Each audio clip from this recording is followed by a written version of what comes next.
Tired of so much chip happening? Discouraged by so much downer news? Weary from chronic crisis? Don't let the chips keep you down. Welcome to the Live Like Your Nail Color podcast, where the tips of your fingers and toes are ready to inspire you to not give up and to keep creating the business, career, and life you want. In each episode, we flip the chip and let our fun nail color with that crazy fun name cheer us on to remember our strengths, embrace the power of choice, see life as an adventure, and know resilience is only a touch-up or change-up away. Get ready for a good time and a good laugh with your host, Mary Foley. Hey there, Live Like Your Nail Color gals. What's the big deal about having better conversations, connections, and relationships? Pretty much everything. Last episode's conversation with Patti DeNucci, author of More Than Just Talk, the essential guide for anyone who wants to have better conversations, was so good that I decided to split it into two parts so we could easily and readily take it in and benefit from Patti's insights and inspiration. If you haven't listened to part one yet, I encourage you to do so. In part two of our conversation, we dive deeper into the most common conversational skill and how to get better at it. If you're an introvert or in any way not comfortable having conversations, you're gonna love this. But first, before we dive into part two of our conversation, have you taken my quiz to determine your nail color persona? All you have to do is go to livelikeyournailcolor.com/quiz, answer a few quick questions, and in your results, discover your specific nail color persona, your built-in strengths, and how to tap into the strengths when chip happens. Again, go to livelikeyournailcolor.com/quiz. Now, let's continue talking with Patti. Well, we're here talking with the women who want to have better conversations, because if you're living like your nail color at all, I think that's kind of embedded in that, because that's so much how we learn. What would you say is the most important conversation skill, and how can we get better at it? I want to back up to one more benefit. Can I do that? Sure. And this is an important one. And then All we'll right. talk about the number one skill. Then one of the really big benefits, or it's kind of a multifaceted benefit, is our health and longevity. You will be healthier and you will live a longer, more vibrant life if you learn how to socialize well and often with the right people, the people who are your people that are going to lift you up and energize you and are, being interested in life. Okay. So and there are studies that back that up. You're more likely to survive cancer if you're surrounded by friends than if you don't have anybody that can help support you. You will probably not get diabetes. Your chances are lower if you are in a work setting where you feel socially supported. It's health and wellness too. This will surprise most listeners of your podcast. It's listening. It's not talking, which is funny when most people come up to me and say, I'm not very good at socializing. I just don't know what to say. Mm-hmm. Well, guess what? You don't have to know what to say. If you can be a good listener and a good question asker and allow the other person to do more of the talking, the pressure's off. And plus, when you listen, you're not only showing great respect and interest in the other person, and they think you're the most fascinating person in the room because of that, ironically. When you listen, you can hear cues on what to ask next or what to talk about next. And I think, we get into these conversations like the one on your cocktail napkin, where the momentum, it's like a big snowball going downhill, where it's happening so fast that there's no time to shift gears or manage or exit or go to something more interesting.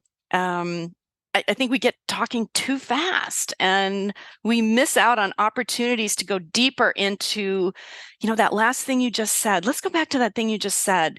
You talked about your first grade teacher and how that person showed more interest in you than any other child, in the classroom, and because you had this talent. Blah, blah, blah. These are really important conversations to share with each other, and we zoom right past them. We just get going way too fast. Yeah. So you said listen for cues, right? So you just talked about someone who's talking way too fast, and what you could come back to. I found sometimes when someone's going on and on and on, that and frankly, it feels like a fire hose, right? So I almost get to the point where I just can't even take more in. I can't process it. Like, I want to say, girlfriend, where's that pause button on your mouth? Okay. Because you're killing me here. But anyway, one way to put that pause in, I have found, is if they get a nanosecond of taking a breath, I say their name. Mhm. Hey, Patti. And there's this phenomenon that when we hear our name, we kind of stop. I don't know if it's the teacher and the parent thing. And then I quickly, before they have a moment to say yes, even, they just look at me, or they go, I'll just then ask a question. Or I'll say, hey, can we go back to so-and-so? Because that was really Sure. interesting. I want to understand more about that. Can you tell me about that? Well, That's we were effort. talking about interrupting earlier, and sometimes interrupting is necessary. We've interrupted each other multiple times, but that's because we're both, so excited to be here with each other. There is this thing about, sometimes it's time to interrupt. Sometimes it's time to, you can, if you want to kindly, and it's a very careful gesture. If you hold up your hand, not in don't stick your hand in the person's face, but just, keep the hand close to you and just raise your hand, or just blurt out the person's name. Hey, Mary, because that is our favorite word. That's one of the reasons why I know it works. Mary is my favorite word. How did you know? Patti is my favorite word. I feel so important when people use my name.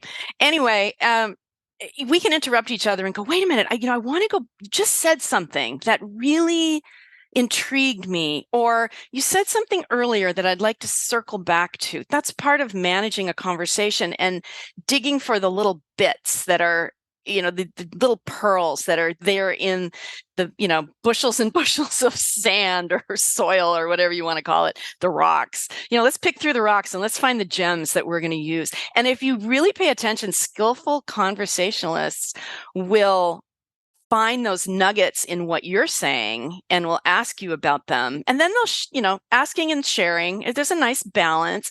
But I think sometimes we think something we've just said wasn't interesting or wasn't pertinent, and someone will say, whoa, back up. What? You did this when you were a kid? You did what? The listening helps us find those little nuggets, and the skillful interrupting and having the assertiveness to do that in a polite way, a thoughtful way, is what starts to create that delicious conversation momentum. I love that word, delicious. And then the equal and opposite is the person who has very short answers to questions, or Yes. basically hardly says anything. And then you're listening for cues of how can I extend this? Right. That's exhausting, isn't it?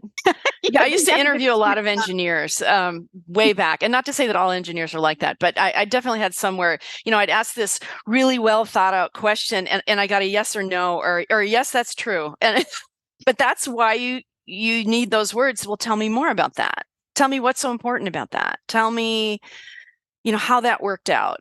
But it is exhausting to be with someone who is not willing to open up and share. And that's as exhausting as being with someone who doesn't know when to stop talking. Well, that makes me think about the best conversations I've had are ones where it was reciprocal. Yes. So if I'm asking questions, they are opening up. And then I'm getting questions asked to me, or an opportunity to share as well. And it made me think back to your 60-40. The best conversations, 60% listening, 40% talking. So it's not necessarily 50-50, but it's also not 90-10. Absolutely. Or 100% zero. And, again, it's mutually, almost everybody can agree that a good conversation should be mutually rewarding, mutually meaningful, mutually pleasant. And so when someone says, well, I have the gift of gab, I'm comfortable in any social situation. Well, good for you. You might be driving everybody else crazy and you don't know it, or someone might say, well, I hate socializing. I'm an introvert.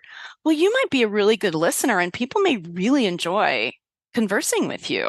So don't sell yourself short. You might be, a really good conversation. I've had some great conversations and friendships with people who are very introverted. And again, it's not like shyness. Shyness is different, by the way. Shyness is you're just having difficulty in social situations, and you can work through that. Once you're an introvert or an extrovert or an ambivert, that's who you always are. And then there's this other word I'll just throw out there, social intelligence. we begin to have social intelligence when we're really small, like when we're 2 or 3 years old and we start playing with other children and we start learning what is going to make our playtime together fun versus, oh my gosh, I just hogged all the toys and the other person doesn't like that and just smacked me over the head with the teddy bear. You start learning and again, this is about practice. You start learning what's working and what's not working. And so your social intelligence can continue to grow over time. And so can your emotional intelligence, but your intelligence quotient, which is your level, your IQ, that stays pretty steady. But people say, "Oh, I'm just never been good at socializing." Well, I'm terrible at push-ups too because I just don't do them very often. It's a muscle. It's your social muscle, and practice is a big part of it. Just experimenting, see what works and what doesn't. I mean, I've come home from cocktail parties or anniversary celebrations and totally given my boyfriend a high five, like, man, we just navigate. We didn't know anybody there except the couple that was being honored, and we navigated that thing and had a great time. And then sometimes I come back from an event and go, I was terrible. Definitely. I did not fulfill my own expectations about being a good socializer. But you keep at it, and it's practice, That's right. and it is effort. I mean, there's just no doubt about it. So knowing yourself, how much energy do I have right now? Particularly, I think ambiverts. That's it. Sometimes, we get energy. Sometimes it's more about giving energy and knowing where we're at. I'm thinking in your book, confirm this for me, but if I remember, you have so many specific kinds of suggested questions we can ask, how to further that conversation, because I know for so many people, practice is really important, but sometimes it's like, give me the starter pack of how to do this. Yeah. Harkens back to what you kept hearing after you wrote The Intentional Network, or your very first book. So in your book, you have a lot of that. Yeah, we have sections on, reading about the benefits, reading about the obstacles and the barriers, what's stopping us from having good conversations, the prep work on, what kind of reflection and input am I going to need to find out where I stand right now and where do I want to go with my conversations? What do I want them to do for me and for others? And then I have this little conversation toolkit, which is, let's look at all the traits of a good conversationalist and the things that they do. Let's break it down. Let's deconstruct and reverse engineer what good conversationalists do. And, how can we incorporate some of those traits into our daily conversations? There's an action plan that even includes a way to test your own breath to make sure that you don't have dragon breath. Oh, wow. Okay. Yeah, we get right down into it. And then, a whole section on listening. And then this was a really fun section to work on, dealing with drainers and downers, dealing with people that are just going to suck the energy and the life and the goodness right out of you because they're either chronically negative or they think they're better than you and they want to dominate the conversation, or they're just talking way too much. I still go back to that one and laugh out loud in some of the scenarios and the ways to cope with that. There are some very easy ways, like avoidance would be a really good way. Yeah, that's and then, fun. Let's sit down with this person that just keeps complaining. Let's just sit down with them for a 2-hour lunch and just get everything out of them that they're complaining about and just say, got it. You don't have to say anything more. We know what you're complaining about. Thank you very much. Let's move on. So, but there's little tips you can use right now. There are long-term strategies you can try. There are, I think, inspiring stories that show good examples of good technique. Yeah. There's something for everybody. And here's the other thing. The way I wrote the book, it's a curriculum where you can read it front to back. Or let's say you get the book and it's like, man, I just want to know how to be a better listener. Well, just pop to that section. Pop to the section that speaks to you at that moment. I love it that it's formatted that way, because it can, obviously, even just from our conversation today, becoming a better conversationalist, has some breadth to it, right? And some depth. So start with one thing that you're thinking, I want to get better at, let's say, like you said, listening, or better at questions, or better at understanding just something more about the benefits. Yeah. Whatever, just start. What do I do when my Aunt Mabel goes on and on about her gallbladder surgery? How can I manage that? I don't want to keep going through that over and over. Makes me not want to go see her.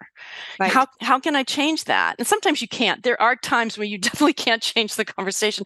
So you learn how to manage it or endure it. You're like, I can do this for 10 minutes. 10 minutes. I'll listen to her tell that same story again. It makes her happy, Let her do it. Yeah. Right. So I'm curious that now we're in this world where we have lots of conversations online. Mm-hmm. And we're getting back to in person. It all varies for the individual, but the online world's not going to go away in terms of having meetings and one-on-one conversations. How does the in-person versus the online impact our ability to have better conversations? Does it help or hinder?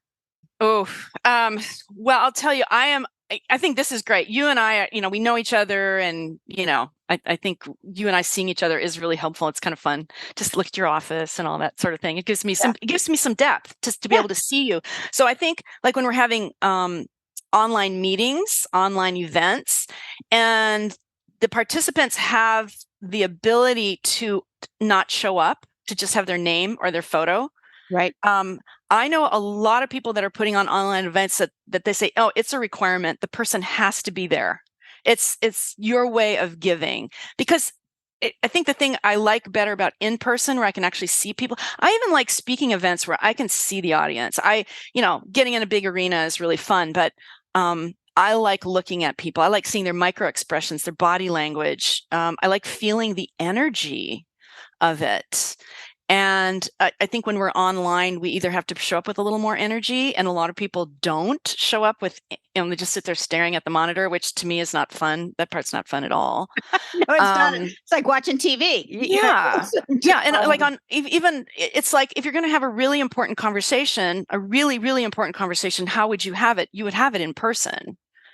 And the next level would be by Zoom or by phone, and you work your way down to you text on a really crucial issue in your life. You lose something with every generation, and that's something to be mindful about, which is, I think, why the pandemic was kind of tough on people, because they weren't around other people, seeing them in 3D, seeing their smile, seeing their, the raised eyebrow, the leaning in.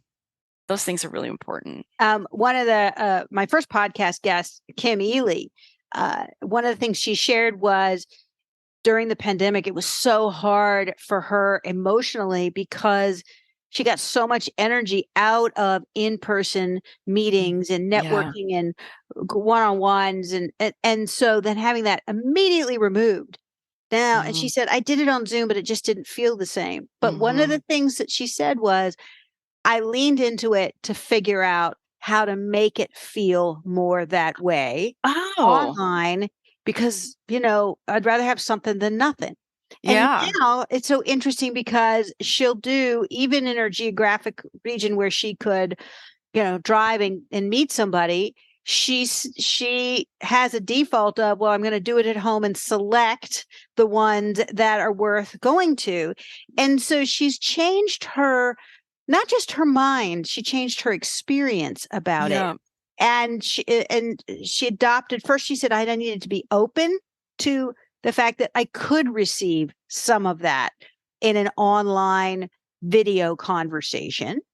Yeah. Was one. And then I think it was just getting more comfortable with the technology. Well, many people were. And then past the technology, do the things you would do in person. Yeah. Like have the camera on, look at them in the face, listen. Right. So what you're saying is a perfect metaphor or a parallel. It's parallel to, if you want to be having better conversations, like she made the choice. She cared about, okay, I'm going to make this work. I care. I'm doing this for myself. I'm doing this for others. I can keep doing what I do best if I just lean into this and dive into it and manage it and set an intention, set a vision for what is it going to look like? What's it going to feel like? And I feel like if people aren't enjoying their conversations, we all have the power to be more proactive in our conversations. I think the thing about socializing is that we think that it's just going to come naturally, that it's either going to be good or bad. Either we're good at it or we're not, and that we're just stuck with that. And that's not true. We can decide what events are best for us, what conversations are best for us. And if you're in a situation that's not good for you, change it or leave it. Like I try to tell people that my book's going to help you have more of the conversations you want to be having and fewer of those you don't. And right now, people are having a lot of conversations they don't want to be having, online, on social media, in person, whatever. Manage it or walk away. Set some intentions on what are your boundaries? What are your desires? If you want to be talking about books more, then join more book clubs. Good book clubs, not the kind where nobody reads the book. That's just called a wine club. That's a wine club. Yeah. Yeah. Yeah.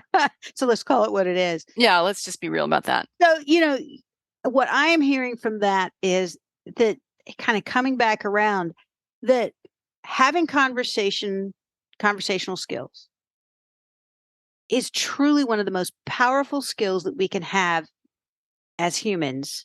Yes. To navigate and manage. But I'm also thinking beyond the navigating and managing, which is one-on-one, to get to what I want or more of what I want to experience. Yes. And however you define success, it's a hugely powerful tool. Your life will be better if you're having the right conversations for you. That will be not just for you, but for, mutually satisfying. And what you want out of life, and what your boundaries are, what works for you, what doesn't, what energizes you, what drains you. If you are looking for something, this is why in both my books, having a vision, setting intentions, having some objectives and goals, knowing what the heck you want helps you find it. And, I think it even helped me years ago when my son was a senior in college and he really wanted to play football. He was a kicker and he really wanted to play football for TCU, Texas Christian University. And, he had sent in his application to that school and to others. And one random Saturday during that time, I was in Bed Bath & Beyond and ran into this guy that was dressed head to toe in TCU purple and gear. And he and his wife were buying purple suitcases, meaning and I just walked up to him and I said, "You must be, diehard TCU fans." And the guy said, "Ma'am, I'm on the board of trustees."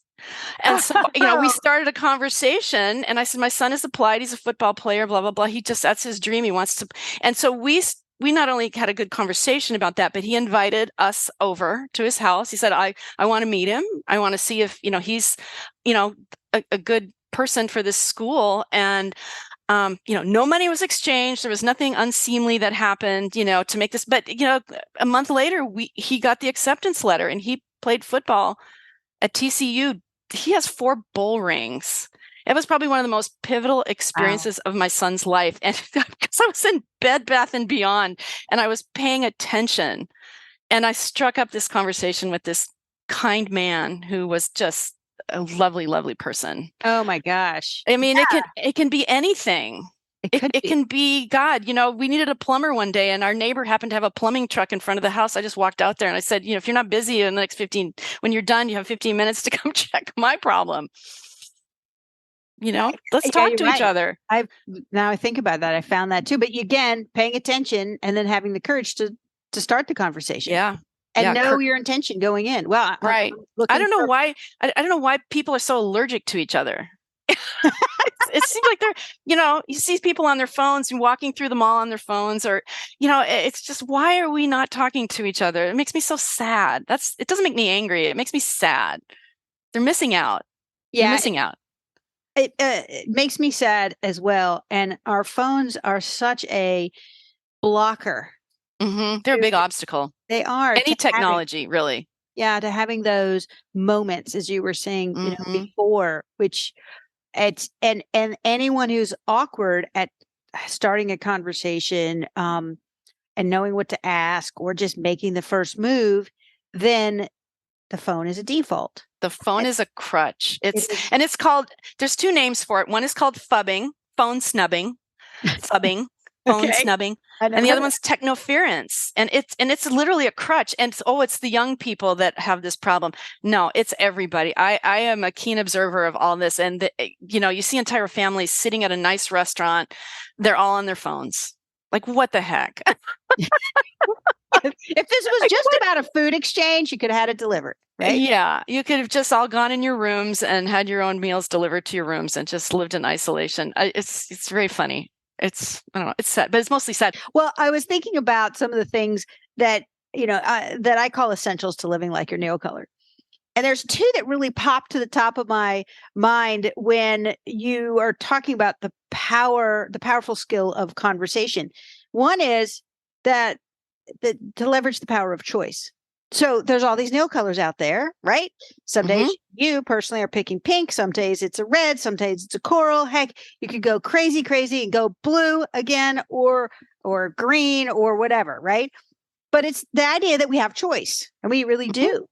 Yeah. So one of the takeaways I'm getting from today is we have the choice to get better at the skill of conversation, and we have the choice within that to go, let me practice, let me learn those skills, let me practice them, and let me experience the benefit. All right. All this is good, but let me just give it a shot. I have a choice to do that. And the another thing about this, another essential of living like your nail color is that resilience is really just a touch up or a change up away. So chip happens in our lives and on our nails. How do we bounce back? How do we regroup and go forward? And having the skill of conversation, to be able to reach out to have a conversation, particularly with someone you trust, when you are feeling a bit down, when you're feeling a bit set back. Well, how can I bounce forward? One is to reach out and have a conversation just to express. Now, obviously, usually this is a trusted friend or a spouse or a loved one. You get to pick. But if I know that, I could even start that conversation saying, I really need some help right now, or I'm really feeling down. Can I just tell you what happened or how I'm feeling and why? And I was thinking those two things can really, this is how you can employ the power of conversation to live like your nail color. Oh, absolutely. And when we can, and again, I'm going to use the word mindful and purposeful. Those are important words. To purposefully and mindfully ask for what we need and to share what we're trying to accomplish so that people can help us, and to say it out loud, and all that, to be able to vent or express emotions that we're having, even excitement. I mean, there's this term called supportive joy, and that is the ability to hear somebody's good news and to actually be happy for them rather than jealous or resentful. I don't know if that's a Brene Brown term. I forget where I read it, but supportive joy is a really good thing. But to be mindful about it. One of our fellow NSA friends, and I mentioned her in the book, she has this rule that when she's really got a big problem or she's distressed or sad or whatever, she mindfully picks 3 people she's going to talk to about, just 3, so that she's not just blurting it out to anybody who will listen, which I think is tempting to do when we're not feeling our best selves. We tend to vent all over everybody, and that's not necessarily helpful or purposeful. But yeah, we need each other. That we really do need each other. Yeah. To share the good news and the bad, and just the boring and the, like, honestly, I can say I don't have the best energy today, and blah, blah, blah. And someone may say, well, have you tried this? Or have you tried that? Or why don't you just go take a nap? Just stop beating yourself up. Why don't you take a couple days off? And to have someone be real with us and just. Well, and all of that, what you just said right there. So simple. We do it all the time. And yet it's conversing. It's conversation. It is conversation. It's all the currency. It's like the electricity, but between us. So I always ask my guests as we're wrapping up, we come back to nail color again. And I always ask them, if you could create a nail color name to inspire us to be better, have better conversations, what would that name be? Well, I have to say, as a former advertising copywriter, this is sort of like would be my fantasy job to name makeup colors, paint colors. And I mean, one is courageous coral. Okay, love it. Another one is patient pink. And then if you want to get more abstract, amazing grace would be a great color. I don't know what that color would be. That would have to probably be a pink or something. I don't know. And then what's another one? Likeable lemon, which would be yellow, and that would not be my color. Not a lot of yellow on that. Yeah, I'm not a big yellow person. I've seen it. Like my future daughter-in-law, she comes over and she has all kinds of colors, and she looks great in everything. She looks like Audrey Hepburn. She's just so beautiful and classy. She could wear like, I don't know, whatever color, and she'd look great. But I love just the term positive possibilities. If you can think in terms of positive possibilities, I think that would be a very beautiful rosy red that just complements every skin tone. So I think that's the one. I think that's the one too. I think it is. You like it the best. So we're going to go with that one. I love it. Okay. Speaking of better conversations, we've had a great conversation, Patti, and I really appreciate it. I appreciate your time today, all your intention to show up to be here. It's clear that you are not only excited about this topic of helping us have better conversations, but you have created a really in-depth resource. And I would love for you to tell us, if people want to get a copy of your book or they want to reach out to you in some other way, what's the best way they can do that? Okay, so the book is available on Amazon and other online retailers because we've gone through the major channels of distribution and all that. If they want to get in touch with me, they can go to my website, Patti, Patti, DeNucci, DEN as in Nancy, UCCI.com. And if you do go to my website, you can sign up for some cool resources. Like, for example, the back of our book has an appendix with conversation starting questions that you can use in different settings. And then we'll also have a sample chapter. And there'll be some other things too, probably. But yeah, contact me through my website, or you can even email me, pattidenucci@gmail.com. I love it when people email me with a question, or they need a quick piece of advice, or maybe they want to bring me into their company and we do a workshop or a group coaching scenario or something, fireside chat appearance, whatever. But yeah, and check out LinkedIn and Facebook. Patti DeNucci. Yes. Got it. All right. So I love it.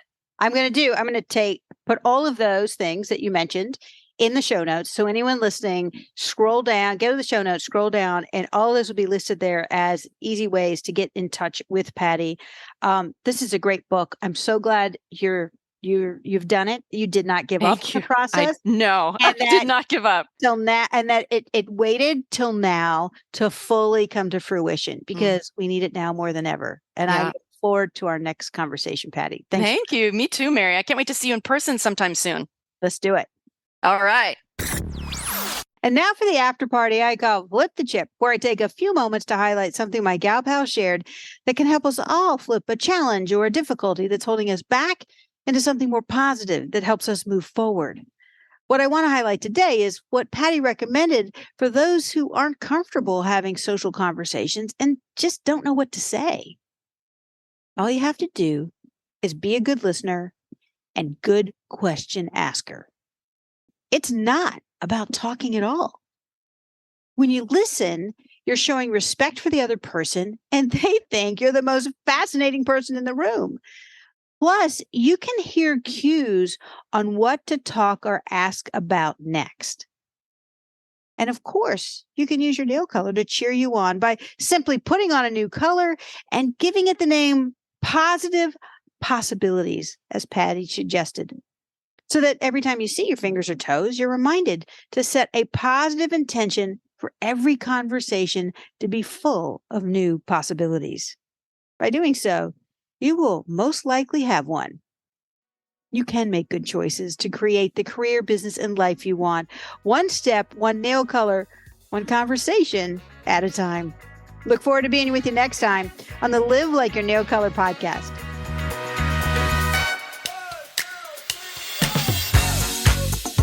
Thanks for listening to the Live Like Your Nail Color podcast. Ready to live and laugh more?